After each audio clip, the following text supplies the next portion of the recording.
Fala galera, sejam muito bem-vindos a mais um Triplo F. Hoje eu queria falar abertamente com vocês aqui um pouquinho a respeito do final de WandaVision, a respeito das expectativas, a respeito do que a série entregou e a respeito das perguntas que ficaram em aberto e se isso é bom pro futuro do universo cinematográfico da Marvel ou não. Então, roda a vinheta.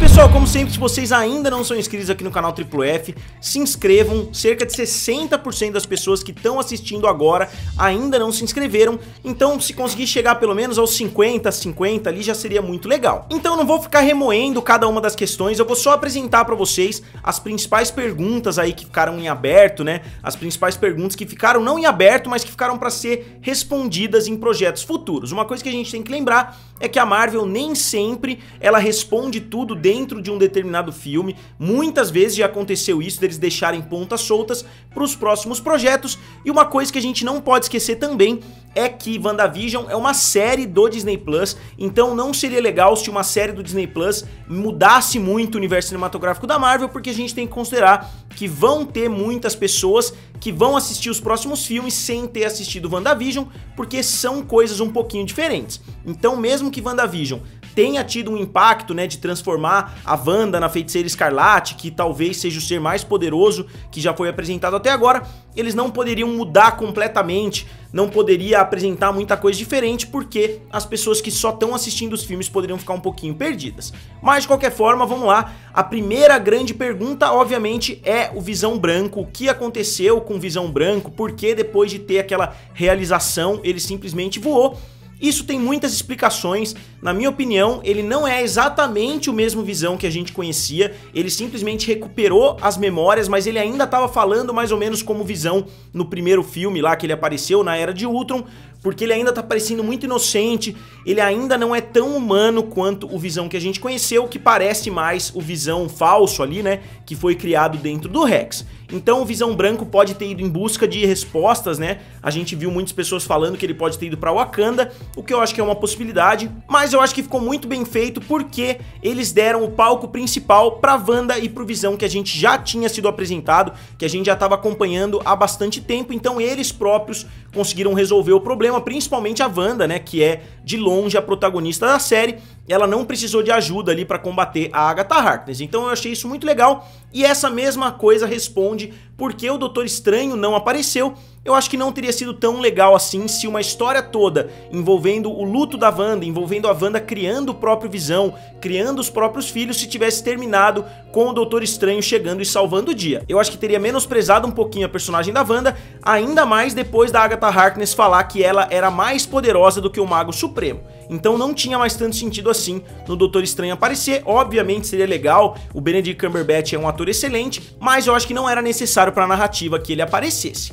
E a outra grande questão que ficou no ar, né, cadê aquela maldita cameo, né, cadê aquela cameo muito grandiosa que ia ter no final? O Paul Bettany admitiu que ele fez uma piadinha, ele falou que ia atuar com um ator que ele sempre quis atuar, com um ator que ele admira muito, e era ele mesmo porque ele faz a cena dos dois Visões. Então foi uma piada que inclusive o diretor meio que jogou nas costas dele e falou, ó, foi uma piada que o Paul Bettany fez, eu não posso arcar com as consequências disso, porque todo mundo ficou esperando, todo mundo ficou especulando, vai ser o Magneto, vai ser o Professor X, vai ser isso, vai ser aquilo, vai ser o Al Pacino como o Diabo, como o Mephisto.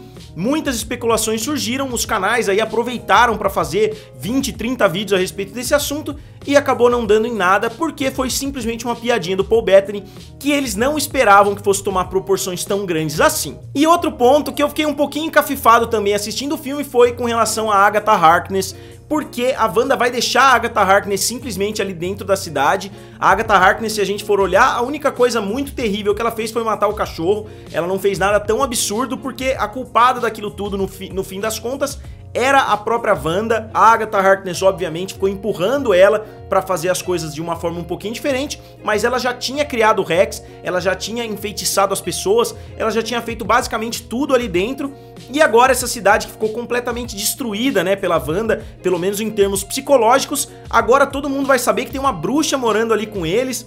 Eu não achei que fez tanto sentido assim ela ter deixado a Agatha Harkness presa ali dentro, ainda mais sendo uma bruxa extremamente poderosa. Será que ela não vai conseguir escapar desse feitiço aí que a Wanda colocou nela no futuro? Obviamente eles vão trazer a Catherine Han de volta, que pra mim é perfeito, porque ela mandou muito bem. Ela só não mandou tão bem quanto a Elizabeth Olsen, mas as duas eu acho que poderiam ser indicadas a Globo de Ouro, aos Emmys, e elas com certeza têm chance de ganhar, se essas premiações forem justas, né? Mas geralmente elas têm um pouquinho de pé atrás com produtos de super-heróis, mas vamos ver no que dá. Só que eu não concordei muito com essa atitude da Wanda, e eu acho que nem as pessoas que estavam em volta, né? A Monica Rambeau, o Jimmy Woo, eles também não deveriam ter concordado com essa atitude dela, até porque as pessoas, né, mesmo que sejam bruxas, elas têm direitos, ela não poderia simplesmente ter prendido ela ali. Ela praticamente matou a Agatha Harkness de verdade, né, ela transforma ela na vizinha Agnes e ela vai viver daquele jeito pra sempre. E uma pergunta que não ficou no ar, mas que também dá pra encaixar nesse vídeo,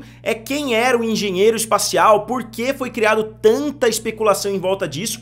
Eu acho que esse é um ponto que a internet acabou exagerando um pouquinho, porque ela só falou que ela ia ligar pra uma pessoa que poderia ajudar ela naquele ponto, e já virou uma especulação gigantesca em volta de quem era. Novamente surgiram boatos que era o Reed Richards, surgiram boatos que era não sei quem, então realmente eles passaram um pouquinho dos limites em termos de especulação a respeito desse assunto. Eu não acho que foi uma coisa que a série exagerou tendo colocado ali no episódio e que ela depois não conseguiu corresponder. Agora, uma coisa que eles exageraram sim foi a respeito do Pietro, ou do Peter, né, depende qual universo você tá falando, porque até a Elizabeth Olsen admitiu que ela pensou que fosse um crossover entre o universo da Marvel e o universo dos X-Men. Até os atores envolvidos acharam que era isso que estava acontecendo, só que não era, ou pelo menos é a impressão que eles tentaram transmitir no último episódio de WandaVision, que não era um crossover entre esses universos, só que ainda existe a possibilidade de ser um crossover, porque a gente estava procurando aí desde o começo da série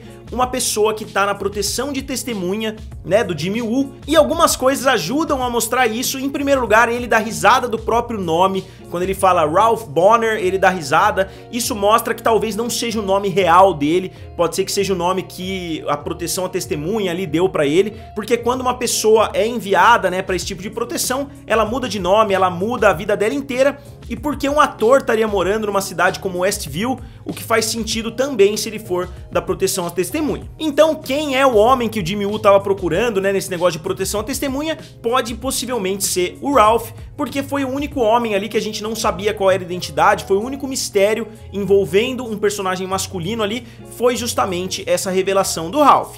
Então faria total sentido, e é uma forma da Marvel e do Kevin Feige tentarem corrigir esse que foi de longe o erro mais grosseiro de WandaVision, se eles simplesmente pegaram o Evan Peters dos X-Men e adicionaram ali só pela piada, só pra zoar com o público. E como eu disse, os próprios atores envolvidos, a própria Elizabeth Olsen, achou que seria de fato um crossover entre esses dois universos. E como o multiverso já existe na Marvel, existem dezenas de formas deles colocarem isso, deles falarem que não, que na verdade esse é o Pietro, só que de outro universo, não precisa necessariamente ser do universo dos X-Men, mas pode ser que ele tenha vindo de alguma outra realidade. Então, eles ainda podem solucionar esse problema. Eu não tô dizendo que foi planejado, eu não tô tentando defender a série, foi um erro muito grande de WandaVision, mas que pode ser solucionado se eles tomarem as atitudes corretas daqui pra frente. E mais uma pergunta é de onde estão vindo os gritos dos filhos, né, da Wanda ali no final, e eu acho que uma coisa que ajuda a explicar é quando a Wanda fala que os filhos escolheram ela. Eu acho que isso ajuda a explicar onde os filhos podem estar, porque a frase que os filhos escolheram ela, que é a última frase que ela fala pros filhos, não fez tanto sentido assim, a menos que eles existam realmente em algum outro plano, em algum outro universo, e ela tá tentando resgatar eles. Então, assim como no caso do Pietro, a gente pode considerar o que aconteceu em WandaVision como um final, só que a própria cena pós-crédito já diz que não é o final das crianças, então elas estão em algum outro lugar, ou seja, elas não existiam somente dentro daquele Rex. E o último ponto, que é talvez o ponto que eu mais quero saber, que eles não abordaram de forma alguma dentro de WandaVision, é qual foi a receptividade dos Vingadores ao que tá acontecendo. Lembrando que acabaram de morrer o Tony Stark, né? A gente sabe ali que o blip acabou de acontecer, então a gente acabou de ver o Capitão América desaparecendo, a gente acabou de ver o Tony Stark morrendo. O que os Vingadores que sobraram estão achando disso que tá acontecendo com a Wanda? Será que eles sabem o que tá acontecendo, ou será que cada um deles está envolvido na sua própria missão? Será que cada um deles está com seus próprios problemas em decorrência do blip? o que o Doutor Estranho principalmente estava fazendo nesse momento, que com certeza vai ser revelado no filme Doutor Estranho 2, que a Elizabeth Olsen inclusive falou, né, que aborda o multiverso, obviamente o próprio nome já diz que aborda o multiverso, então a gente vai ver a revelação dessas respostas provavelmente nos próximos filmes. Eu tô muito curioso pra saber o que os outros Vingadores acharam a respeito disso tudo. E só pra concluir, como eu disse, eu acho que uma série pode ser autossuficiente, ela pode ter um começo, um meio e um final completamente definitivo, mas não é isso que acontece no universo Marvel. Eu acho que as pessoas estão exigindo respostas muito definitivas pra uma série que não tinha esse objetivo, é principalmente uma série sobre o luto da Wanda, foi uma forma perfeita de você introduzir uma série no Disney Plus, de você migrar o universo cinematográfico da Marvel pro Disney Plus, sem você movimentar completamente o universo, sem você fazer nada muito grandioso que fosse afetar diretamente tudo que vai acontecer daqui pra frente. E eu acho que quem assistiu o filme do Doutor Estranho, mesmo que não tenha assistido WandaVision, vai conseguir entender mais ou menos o que tá acontecendo. Eles não fizeram nenhuma mudança completamente radical ali, que você vai ficar totalmente perdido se você ainda não assistiu WandaVision. Então acho que foi uma forma muito legal de incluir novos conteúdos. Eu acho que a mesma coisa vai acontecer com a série do Loki. Eu não sei se o Loki vai voltar a influenciar o universo principal, né, mas ele vai sair em aventuras um pouquinho mais paralelas, talvez indo pra outras dimensões, indo pra outras linhas temporais. Então não é todo projeto que precisa avançar o universo, não é todo projeto que precisa revolucionar o que tá acontecendo, mesmo que WandaVision tenha incluído ali o Darkhold, tenha incluído magia de uma forma muito mais constante ali, né, porque a gente só tinha visto magia no Doutor Estranho e um pouquinho no Thor, mas eram coisas diferentes. Agora a gente tá vendo a inclusão de bruxas, a gente tá vendo a inclusão de uma mitologia muito mais aprofundada. Então, só frisando novamente, eu já tinha falado a respeito disso no meu vídeo do episódio final da série, eu acho que o único erro até o momento é o Pietro, é a inclusão do Pietro da forma como que foi feita, mas é um erro que eles podem solucionar daqui pra frente. Então, galera, agora eu gostaria de saber de vocês qual foram as maiores perguntas que ficaram soltas em WandaVision e o que vocês acham disso. E só lembrando, ainda tá rolando a Semana do Consumidor lá na Amazon. Se vocês ainda não deram uma olhada por lá, eu vou deixar o link aqui abaixo. E como sempre, curtam o vídeo e se inscrevam no canal. Valeu! E nos vemos em breve.